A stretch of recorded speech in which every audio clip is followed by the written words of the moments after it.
Hi everyone, welcome to Gagan story time. आज की हमारी स्टोरी है सुकून। राहुल और रोहित जय दोनों एक गांव में रहने वाले दो दोस्त थे।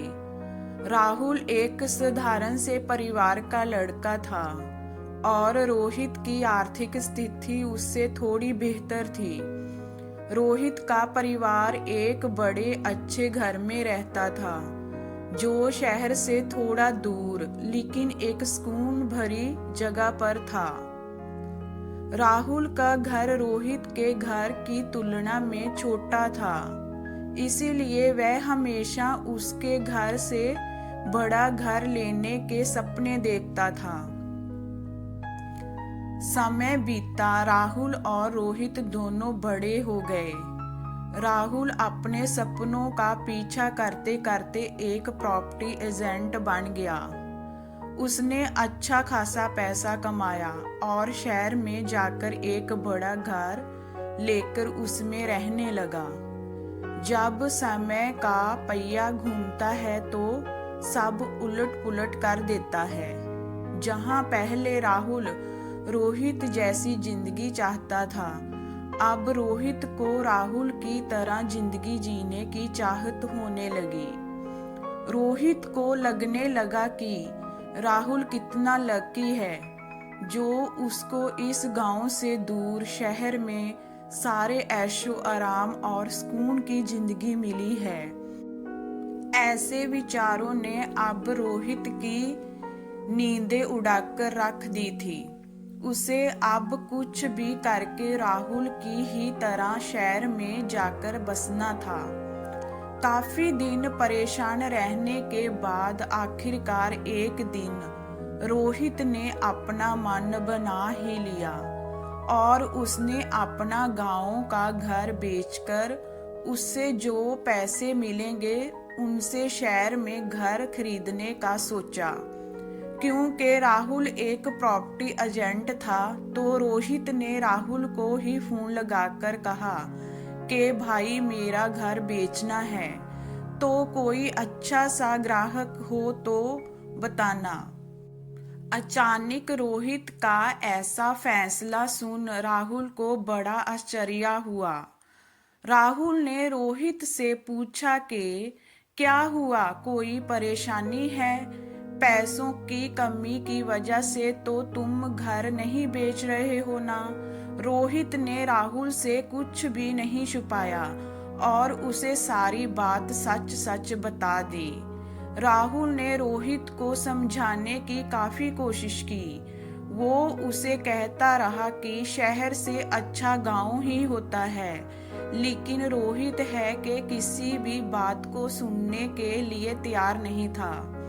आखिरकार राहुल ने रोहित का घर बेचने के लिए हामी भर दी।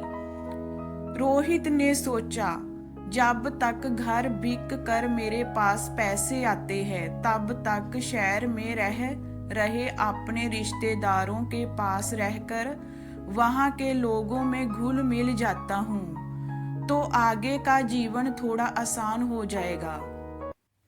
रोहित अपने शहरी रिश्तेदारों के जहां रहने चला गया।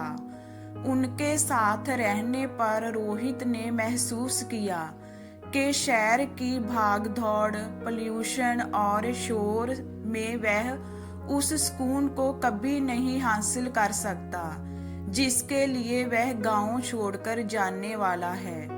लेकिन फिर भी गांव छोड़ने का मन बना चुका रोहित ने एक तीसरा रास्ता निकाला। उसने सोचा वह ना ही शहर ना ही गांव में बल्कि शहर से कुछ किलोमीटर दूर किसी घर में रहेगा और वहीं पर सुकून की जिंदगी बिताएगा। एक दिन रोहित ने अखबार पढ़ते पढ़ते एक विज्ञापन देखा जिसमें ऐसे ही किसी घर के बारे में लिखा था जिसके बारे में वह सोच रहा था, घर जो शहर से कुछ किलोमीटर दूर था। रोहित ने राहुल को फोन लगाया और उसे कहा कि वह अपना गांव का घर बिकने के बाद इस विज्ञापन वाले घर को खरीदना चाहेगा। इसीलिए वह उसके मालिक से बात करके रखें। रोहित की बात सुन राहुल फोन पर ही जोर जोर से हंसने लगा। रोहित को कुछ समझ में नहीं आया कि राहुल क्यों हंस रहा है। तब राहुल ने रोहित को कहा कि वह विज्ञापन उसी ने अखबार में दिया है और वह घर जो वह खरीदना चाहता है वह कोई दूसरा नहीं बल्कि रोहित का खुद का घर है। रोहित को भी ध्यान आया कि उसका घर भी तो शहर से कुछ किलोमीटर दूर ही है और वह बेवजह ही उस चीज को तलाश रहा है जो पहले से ही उसके पास है। तो दोस्तों, यह कहानी सिर्फ रोहित की नहीं है, यह कहानी है मेरी, आपकी और हमारे आसपास रहने वाले सभी लोगों की, जो कभी ना कभी अपने पास जो है उन वस्तुओं का मूल्य नहीं करते, या फिर जो अपने पास है उसकी कीमत कम आंकते हैं। तो ये हमारी स्टोरी आपको कैसी लगी हमें कमेंट में बताइए। लाइक कीजिए, शेयर कीजिए एंड वॉचिंग के लिए थैंक यू।